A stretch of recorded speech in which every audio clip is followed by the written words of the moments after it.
This year, experience the NHL playoffs your way. Want to watch a single? Do or Die Game 7, a full week of heavy-hitting back-and-forth series. Then check out Sling's 1, 3, and 7-day passes. Watch the Chase for the Cup on ESPN and TNT, starting as low as $4.99. No long-term contracts or overpaying. Just live hockey at home or when you want it. Sling lets you do that. Visit sling.com to learn more. Accessing. When TV and radio collide. Love it. Wow. This is what you get. You're listening to JJ and Alex. Don't touch that dial. On 97.5, the KSL Sports Zone. Welcome back, everybody. JJ and Alex, 97.5, the KSL Sports Zone. Alex Curie, Jeremiah Jensen, thanks for being with us on a beautiful Thursday. Joining us on the program right now, Matt McConnell, Utah Mammoth TV play-by-play. His dream was, of course, to go a little bit more cash in a couple of these other broadcasts. And I wonder if tonight he'll be able to do so with the ESPN broadcast being all over this thing. Matt McConnell, can you finally go cash? You got a better chance of seeing me finish first in the 440 than you do of having me wear a tie tonight. That's what I like. Matt letting loose. I like it. You have a better chance of me shooting 68 at the Masters. I'd see, and I know this isn't the case. I'm sure you'll probably be in the building to watch this thing, but maybe not. I don't know. I thought there was going to be. Let me keep in my head. Let me just keep in my head the idea of you with like one of those old TV trays that you pull up toward yourself. Do people still do that? You got a hungry man, and now you're ready to dip in. I'm not that old, guys. Come on, give me a little bit of credit. Holy smoke! So, Matt, what a year! I'm sure for you guys it must be even more so of a fun one, because being able to be with the team in and out every day, to see the ups and downs, the day-to-day following of the team can make you nuts because of how it just goes. You can focus so much and get a little bit too myopic maybe on something that's going on in that very moment. But this team and what they've accomplished this year with the one regular season game remaining tonight or this afternoon, when you look at what they did, what changed so much last year? Because we talked about this with Mike Folty yesterday. The points aren't so much different for these two teams from last year, but they feel so different as teams. Yeah, well, you know what? I think from a macro point of view, right? Last year there were a few more ups and downs, right? So there were a few more times where, the winning streaks might have been, 6 or 7 at times, but the losing streaks might have been 4 or 5, and you can't really have it. I think what they've done really well this year is eliminate a lot of the peaks and valleys, right?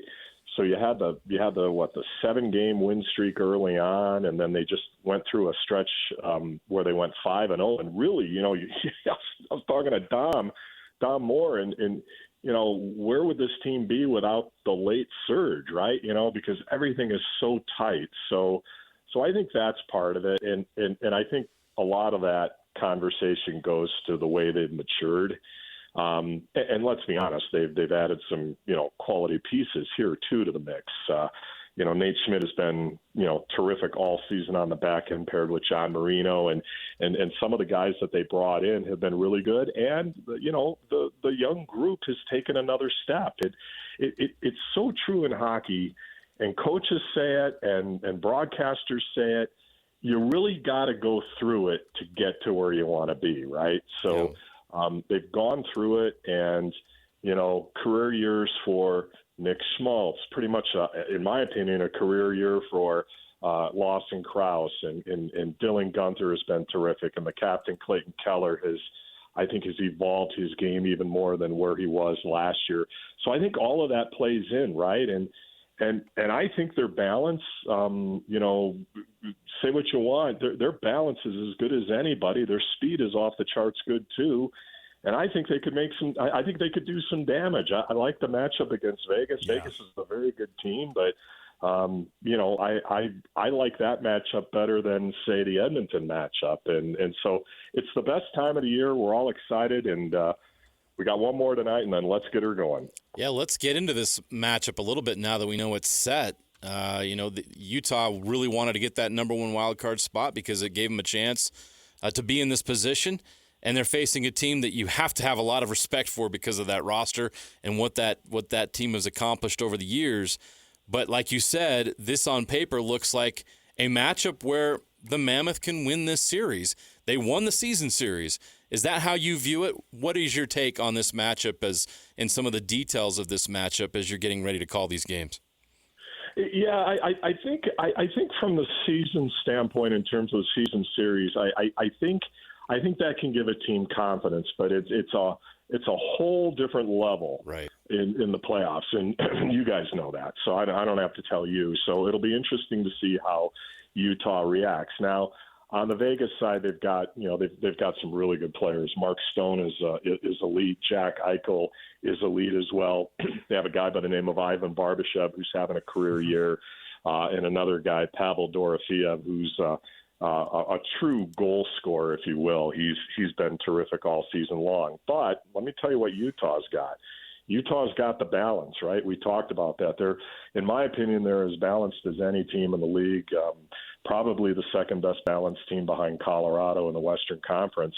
And they've got speed. They've got they've got players, as I mentioned, on career years. But maybe the underlying factor, and maybe the kind of the under the radar part, is they are either, and I'm going to have to look at my notes, they are either the third or fourth most experienced team from a defenseman point of view. So you're looking at Nate Schmidt. He won he's a Stanley Cup winner. Mikhail Sergachev is a Stanley Cup champion. Ian Cole is a Stanley Cup champion. So if it's true that defense wins championships and does well in the playoffs, I think Utah is just fine on the back end.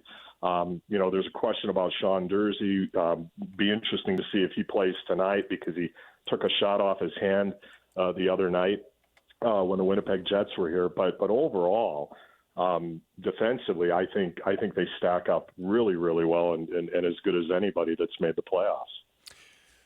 When you look at this team over the past few weeks, obviously this is a stat that gets thrown around a lot, and you've witnessed it firsthand to see how this power play has just shifted. It's not like, they've improved a little bit.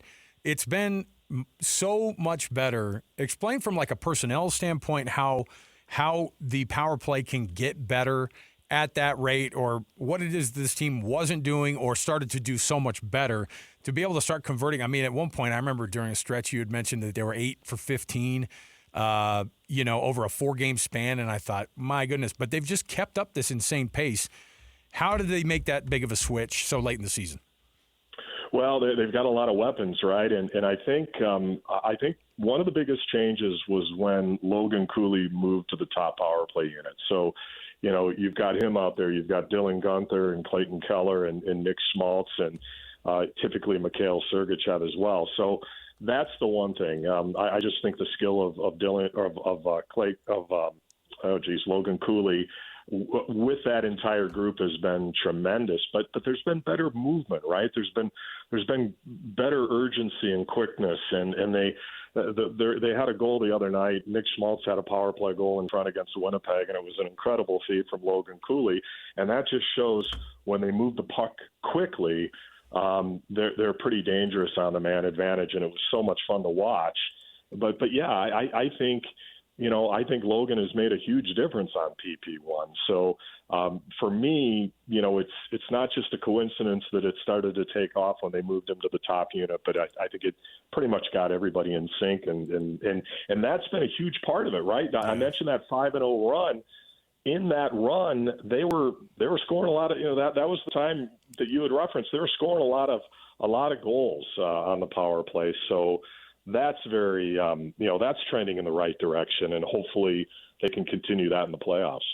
You've had a long and impressive broadcasting career that's taken you to a number of stops and a number of franchises that you've had the fortune to call games for, and you've seen the Stanley Cup playoffs, and you've seen it all over the league in different towns. What's this experience like for you right now to be a part of this here, where it's so new to everybody here, but obviously not new to you, but you get to be a part of the excitement that everybody here is feeling of how new this is here? You know what, guys? It's an honor and a privilege to go through this each time you get an opportunity to go to postseason as a broadcaster. But it's even more special when you think about that this is the first time Utah is going to experience that. And we all feel that we play a very pivotal role in that, in trying to promote it and creating the excitement and making it fun for the fans, right? So to be the first to go through it is incredible. And then when you put that on top of the passion that the Utah fans have had each and every game at the Delta Center, it's just going to raise it about 100 levels, right? I can't wait to see what people are wearing. I can't wait to see the homemade Stanley Cups that people are bringing to the arena. That is so much fun. It's just the whole city gets behind it. All my experiences, like back in the day in Pittsburgh and the experience I had in Arizona in 11-12 and a little bit later on, we had people, lining the way out from where we landed, where we parked the plane to, cheer everybody. It was almost like a conga line, right? It was amazing where, everybody was just, getting into it. So it's just a different level, and everybody is locked in and tuned in. And I can't wait to describe it, and I can't wait to be a part of it. And I know it's a big responsibility, to do that, especially in a great sports city like Salt Lake City. Matt McConnell, of course, he's the TV analyst. No, he's the TV play-by-play. I was going to talk about Dom, your analyst, for a second here, though. Do you think he's going cash? Because he was the one who pushed back on going cash. Yeah, I know. No. You know what? I think he's heading there with the family tonight, so that'll be awesome for them. His little kids, and so I'll see him at some point on the way. We got a great group. We genuinely get along. Dom has been incredible. Nikki, Dom and Nikki split the road games. Nikki's unbelievable. I even have to throw props out to my good friend Mikey Folta, because he is a star in the making. Mike Folta on the radio side has done a phenomenal job. For sure. And we all just love what we do, and we all pull together. So it's been a great run, guys. It has been. It's been fun to watch it all, and you guys have done a great job bringing it to all of us. We broke down that playoff matchup a little bit with Vegas. I'm not going to ask you to say, how far are the Mammoth going to go, but what's the ceiling for this team in this run? Because obviously we're earning that number one wildcard spot. It's pretty advantageous when you look at the bracket. Yeah, the bracket. So new fans, there are two wild cards. New fans that might be listening. Wild card one gets the team that wins one of the two Western divisions with the fewer points, right? So that would be Vegas. So it's Utah and Vegas. Whoever finishes in wild card two is going to have to take on the behemoth, the Colorado Avalanche, who won the President's Trophy, which is given to the team that has the most points over the course of the season. I like the path. I think that they can absolutely win this series, and then from there, as you go along, you gain confidence. So much of it, though, guys, is going to depend on health. And right now they're a little bit banged up. Barrett Hayton still listed as week to week. Jack McBain week to week. So health plays a big part of success in the postseason. And but I think I think they can make a run. How far that run is, a couple of rounds, sure, why not? But it's going to be real interesting, because I think what they've got going for them is a real experienced back end on the blue line that's gone through these wars. Shouldn't say wars, gone through these battles, and up front, it's going to be interesting to see how the core, the core that's been around for a while, takes the next step, and how the younger kids, the Logan Coolies of the world, take the next step. And sometimes what you don't know isn't all that bad, right? And so it'll be interesting to see what happens with all of those storylines. And that's the fun part of it. Like every game is its own book, right? And discipline is really important in the playoffs. You're probably going to see a ton of hits in game one, and then you're going to have the unbelievable vibe when they come back to Salt Lake City for Game 3. It's just the opening round is the best. It's just so good. It's so intense, and I can't wait to see what unfolds. Yeah, I think it was Alexander Kerfoot a couple weeks ago said in a post-game interview, he said the young guys on this team they don't have any scars. So one of the reasons why this team has been so resilient this year is that the young guys just don't know any better, and they've got this nice mix of these young guys that have all this energy and talent with these, like you mentioned, some of the veteran guys on the back end. Feels like a good mix of guys that can get them through this part where they're trying to get some of that experience. But as you're looking at this matchup, another thing I notice is, Vegas is really good defensively, but their goaltenders are not good. That's been a real issue for them. How can the Mammoth take advantage of that, even though Vegas is good defensively despite that weakness? Yeah, well, if you look at the numbers, they don't look all that great, but they brought in a guy right around Christmas by the name of Carter Hart, who used to play in Philadelphia, and he's actually kind of been the guy that's backstopped them in their 7-0-3 run over the last 10. So I think they're going to be okay in goal. I think a huge key for the Mammoth side. Jack McBain is a player that's been built for the playoffs, right? Yeah. I mean, you guys know that. Every time he's out there, he's making something happen. He's hitting. And I had an interesting conversation when we were in Calgary last weekend. A bunch of us were talking to Nate Schmidt, and he said, you know what, a lot of times in the playoffs, each team's top line kind of cancels each other out. The power plays kind of cancel each other out. And what it comes down to are the depth guys. So that makes me think of guys like Alexander Kerfoot, Kyler Yamamoto, some of those guys on the fourth line that love to bang around. He said when he was in Washington or when he was in Vegas, they played Washington when Washington beat him for the Cup. And he said that was really the difference in the series. He said, their depth guys were just better than ours. So just so many different things you can kind of keep your eye on. But I'm looking forward to seeing that, the game inside the game when it comes to guys like that. Well, we're excited for you to spend the 60 minutes a little bit differently tonight, and we're looking forward to this one. You may or may not see him in the Tusky suit tonight. He is Matt McConnell. No chance. They won't even let me. I don't even think they're going to let me get around the Mammoth. I'd probably break it or something. Yeah. Well, they definitely won't let you drive it. Oh, wow. No, what's great is I just love the idea of you walking up going, can I get on the Mammoth? They're like, sorry, all the seats are taken. They just drive off. Come on. Don't you know who I am? Matt, we appreciate all the work you've done this year. You've been awesome, and thanks for always joining us. Thanks so much, Matt. Yeah, anytime, guys. Always enjoy it, and talk to you soon. All right. Here's what we got. Matt McConnell. Awesome, by the way. Yeah, we already know Mike is, he's for the second year doing this. Yeah.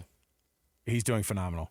And then for Matt to have the type of experience that he does over, a few markets to be able to call games. He's been doing this since the mid-'90s, to give you some context. I think he Pro's pro. Yeah, and I think that he just sees things differently, but at the same time he has this insane humility that is great. So love having him on the program. And having those smart hockey guys is always fun to be able to break it down. This year, experience the NHL playoffs your way. Want to watch a single, do or die Game 7, a full week of heavy-hitting back-and-forth series? Then check out Sling's 1, 3, and 7-day passes. Watch the chase for the cup on ESPN and TNT, starting as low as $4.99. No long-term contracts or overpaying. Just live hockey at home or when you want it. Sling lets you do that. Visit sling.com to learn more.